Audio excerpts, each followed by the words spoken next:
if you're more into an aggressive type of person na you can risk more, mas okay yung freelancing kasi you can take it more clients. Kumbaga high risk, high reward. Diba? Freelancing is more of that. Lalo na you can get multiple clients pero you need to balance the quality of work that you deliver.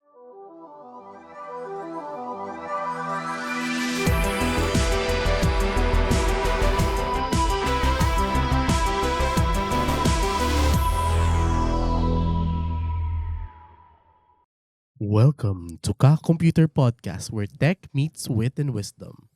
Yes. And our episode for this tonight. for tonight is, of course, freelancing versus full-time IT roles. So we're gonna weigh the pros and cons of freelancing versus, your traditional employment. So let's first ask, ano ba yung difference between your typical freelancing and having a full-time IT role in terms of yung daily work and yung main responsibilities? Yeah, for me, the difference between freelance and a full-time is when it comes to a benefits. Yun yung una kong tinitignan. Benefits, no? So, freelance, you don't have a benefits, but you have the salary that is much higher than your full-time. Kumbaga parang ganun. And while the full-time, you have the benefits like healthcare and other benefits here in the Philippines like SSS and so on. So that's my point of view about freelance and full-time. Yeah. Pero I wanna add to this, no, na aside from compensation, kasi napunta na tayo sa compensation agad, no? But in terms of type of work, it depends on, sa full-time kasi, for me, the job never ends in that sense, no? You are, most of the time, especially sa IT role, you're part of the company, and so you have to align your day-to-day work with the company goals. Hindi naman ibig sabihin na pag freelancer ka, hindi naka-align. But sa freelancer, I think you're more milestone-based in a sense that there's a chance na ma-end agad yung project, no? So, medyo shorter term yung job security mo if you are a freelancer compared to a full-time employee. Kasi I think there's also that misconnection na you can actually be a parang full-time employee but not based in, or not in a, madami tayong ganyan yung parang full-time yung trabaho, 8 hours a day din or more or less, pero employed overseas. Contractual. Pero parang their entire day is actually for a company not based here. No? I don't know the regulations for that, but I think there are platforms that help you with that as well. No? So I think yun yung difference. So mayroong full-time na employed ka na talaga by one company.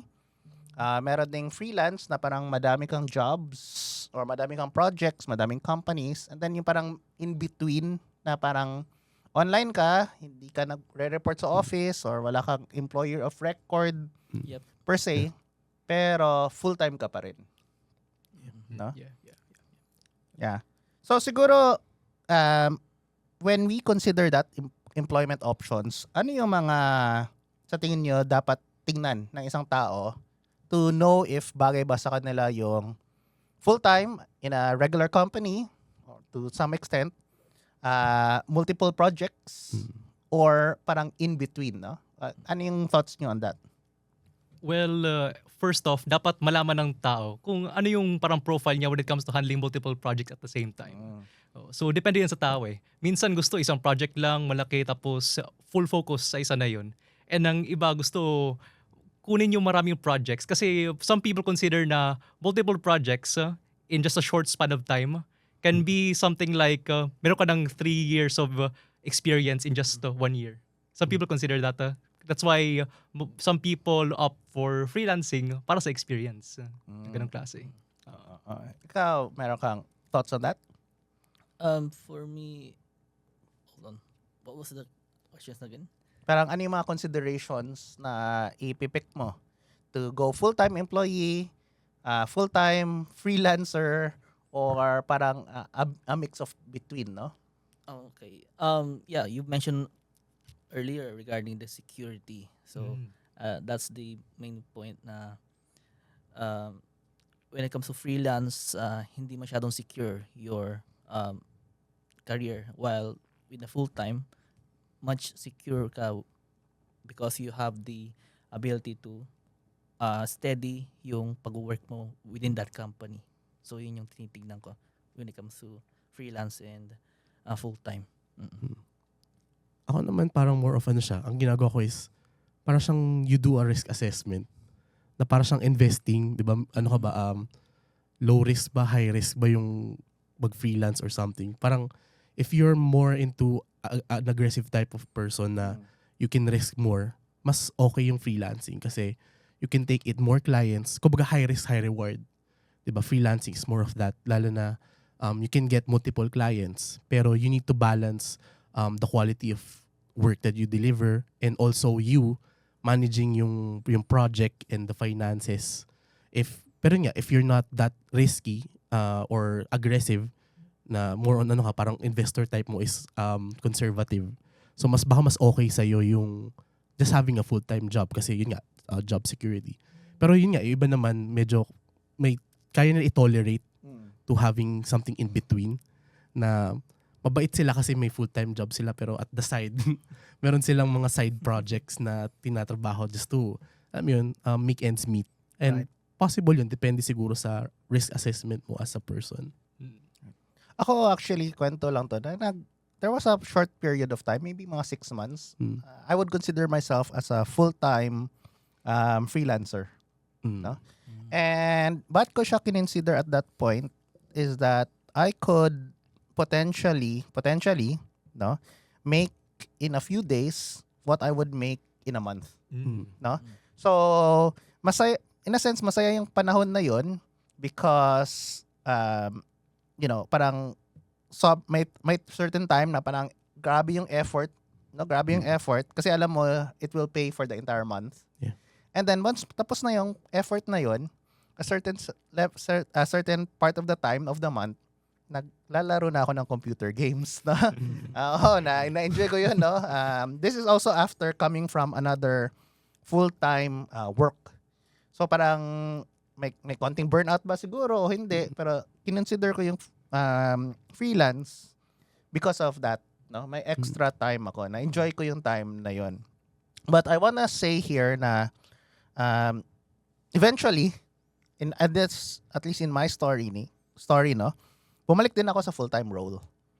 Because just finding projects and may season din kasi. Napansin ko parang may season ang freelance of projects. May season na parang ang daming gustong mag-build ng projects, ganyan, experiment. Tapos may season na parang, parang wala masyado. Crew, no?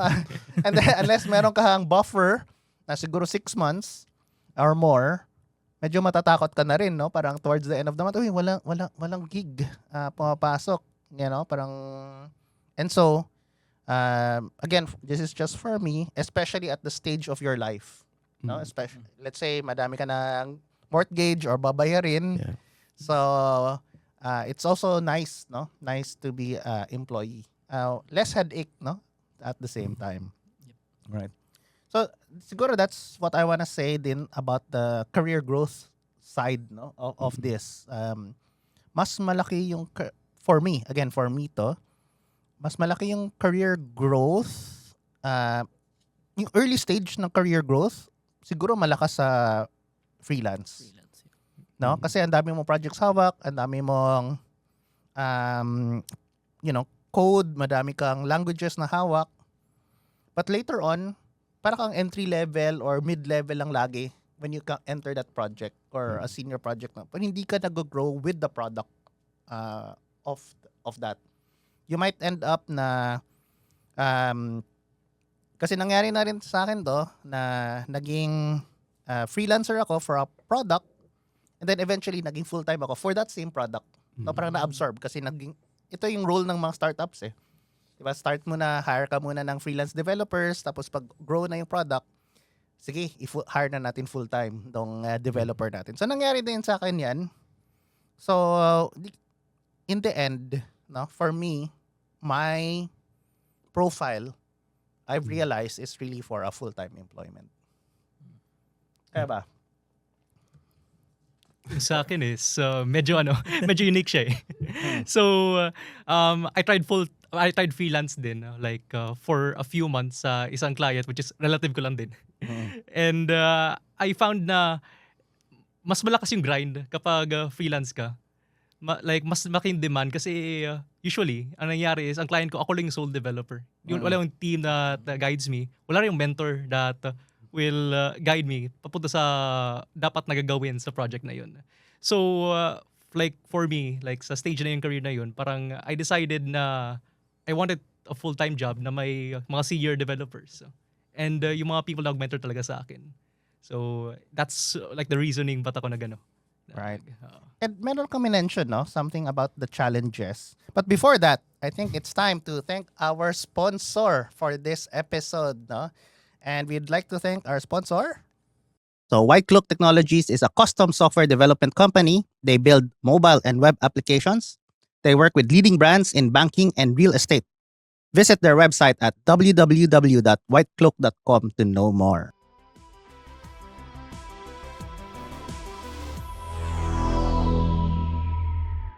And we're back, no? And we were saying about the challenges, no? Sabi mo, wala kang mentor. Pero at the same time, sabi mo, for your relative. Alam mo, parang mahirap maging katrabaho minsan ang relatives. Ay, yung relative ko yung client. Oh, yun nga. Minsan, di ba? Kasi relative mo, so madami bang chance na may scope creep or grabe yung deadlines? Madalas, may ganyan. So, kapag freelance ka, you have to be your own project manager. You have to really know how to negotiate. Hanggang saan lang ba yung scope ng project na yun? Tapos minsan, since relative, it's hard to say no. Ganon. So, you really have to set your foot down and learn hanggang saan lang talaga yung usapan sa project at kailan yung timeline natin para doon. So, that's one of the challenges I see when it comes to freelancing, especially kapag beginner ka pa lang and you decided to start off your career in freelancing. Ikaw, JR, may mga other challenges sa freelancing? Aside from, yun nga, na-mention kanina, meron ka bang specifics or meron ka bang other things na naiisip? For me, my challenge for freelancing is if you have a short-term project. Yan. So, well, I've experienced both full-time and a freelance. So, and at the same time, my freelance is nag-cut sila dun sa contractual na sinet sa akin. So wala na yung separate na compensation. So yun yung isang challenges ko, and also the time. So wala na akong time sa ibang gagawin. So I have full-time and freelance. So yun yung my challenges when it comes to freelance. So parang overemployed ka pala in that sense, no? Yeah. Since both and time yung nagiging problem. Pero otherwise, saan ba yung kumakain ng time? I mean, in a sense, like, time for what? Wala kang time for games, wala kang time for TV, saan time nawawala? Sleep. Sleep? Yes. Natutulog ka ba? Sleep pala, okay. Yes. Sa other side naman, siguro, no? Ano naman yung, sa tingin nyo, kung full-time employee ka at hindi mo pa na-consider mag part-time or get a few jobs on the side projects, ano naman yung nawawala sa'yo? Kung meron man. Yun nga, yun yung time for yourself na pero sometimes Parang kunwari, if always 8 to 5 ka lang na work, no? At hindi ka ever kumuha ng side projects or hindi ka ever nag-freelance, ano yung na-miss out mo? Parang FOMO. Ano yung FOMO mo if never ka nag-freelance? Friends. Time with friends. Though, sometimes, yung iba nag-freelance, di ba, are introverts din. Pero, I mean, kahit din naman full-time yung work sometimes, we don't have time for ourselves. I guess depende talaga yun. Usually mga nagfi-freelance din naman, kailangan mo kasi to be in control with yourself before you actually start to think about freelance, 'di ba? And yun nga, parang sometimes you would lose time with yourself, with your friends, with your family kapag ganyan. Pero ano din yan parang at the end of the day naman, sometimes it's for your family din naman. So parang yung iba, parang okay lang mag-freelance at this. Yung iba kasi rumaraket ng ng Christmas season pandagdag. Pero we have our reasons, and siguro depende na yun sa ano mo, how do you budget your time? Na okay, medyo yun nga, 'di ba may seasons for freelancing na sige, medyo pag ganitong season medyo raraket muna ako para at this time pag summertime pwedeng magbakasyon. So I guess it's just trying to find compromise, pero definitely talaga magkakaroon ng imbalance somewhere when you're doing these types of freelancing. That's a good point na maybe if I wanna point out lang din, no, sa kabilang side naman challenges, balik ako doon sa challenges sa freelance. After graduation ng college and within the work, no, within work, parang you make a new set of barkada as well. Sa college, school, it's easy to meet new people and make barkada. In work naman, it's harder, but because you meet with the same set of people, meron kayong office to some extent, may iba doon ganyan, or meron kayong regular meet-up, meron kayong Christmas party, holidays, party, team building, parang may friends ka. May bago kang set of friends. Now, if freelance ka naman and patalon-talon ka ng projects, unless you make an effort to meet new people, no? Medyo mahirap to meet new people. Instead, mamimit mo lang lagi, siguro kasama mo is family mo, ganyan, which is not bad naman, no? You can spend more time with the family, but you also might lose, or you might have less chances to meet new people, make new friends. And so you have to add significant effort on it. Ayan. Network. Yeah. Network. Right. Ako dun sa balik sa question in terms of ano yung na-overlook mo kung 8 to 5 as an employment ka. You think that you might not see opportunities that are not necessarily aligned with your company. Let's say yung company mo is, like I said, let's say Java stack or Python stack, no? And then suddenly meron palang mga opportunities with other languages, right?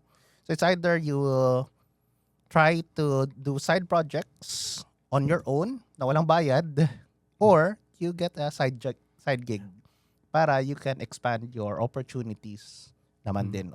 So I think yun yung kulang if you just stick to 8 to 5 and don't try things out on the side.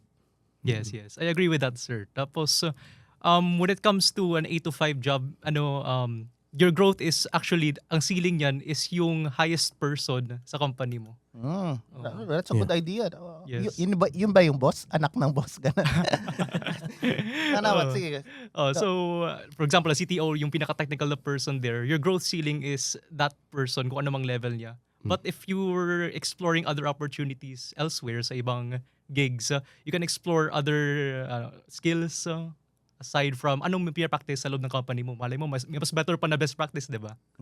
So, marami kang perspectives na makukuha.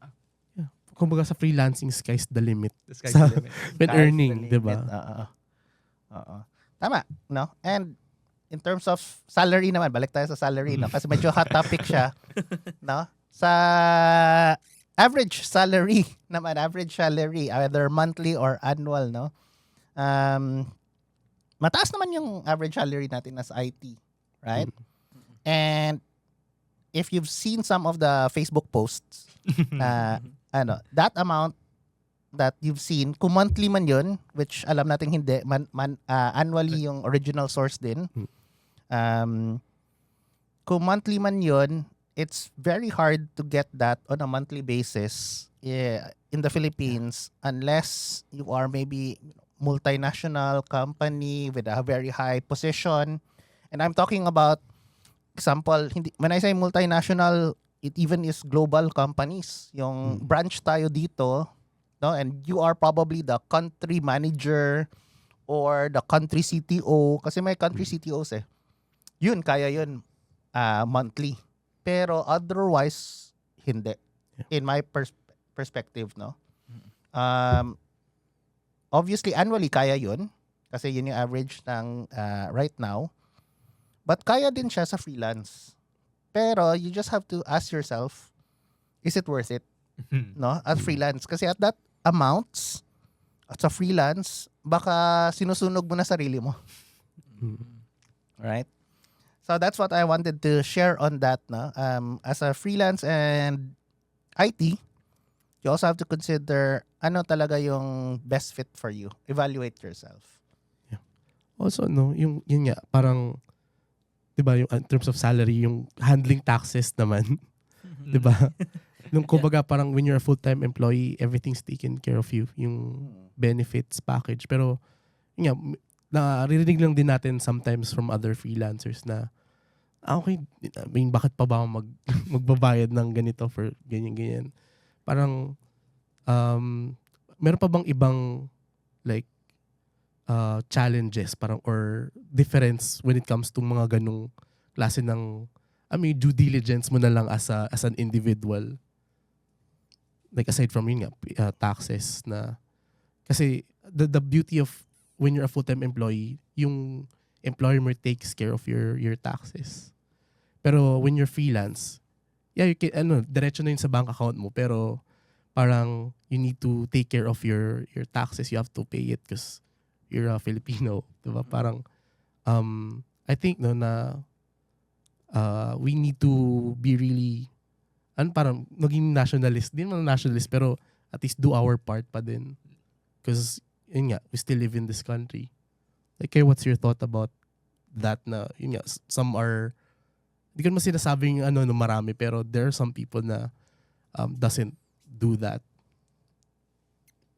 Medyo hot take ba yan? Sir. So sa akin, I would consider myself as a full-time, no? Since I experience both.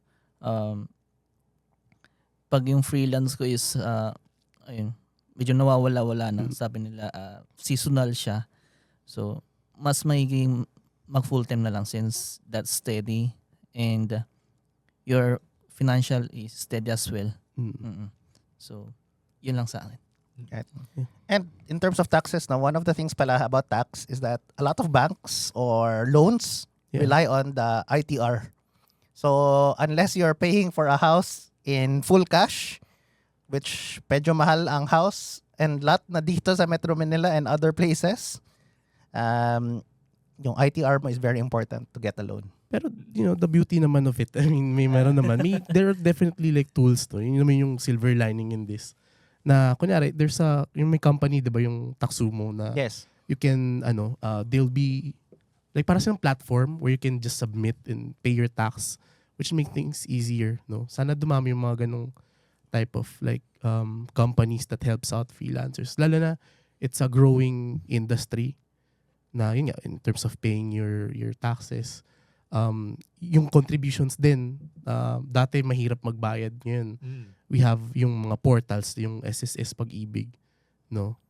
Which makes it easier. Kumbaga parang, siguro before talaga, sobrang hostile nung environment for freelancers. Pero the beauty naman is that as long as you are willing to pay yung tax, madali siyang gawin. Bank transfer na lang yan usually. So I think that's the beauty naman of it. Right. So again, if you are considering a full-time freelance, please don't forget or try to pay your taxes, comply with SSS, PhilHealth, Pag-ibig, because in the end, it will help you long-term regardless. And get an HMO. Yes. HMO Yes, yan of pala, course. tama.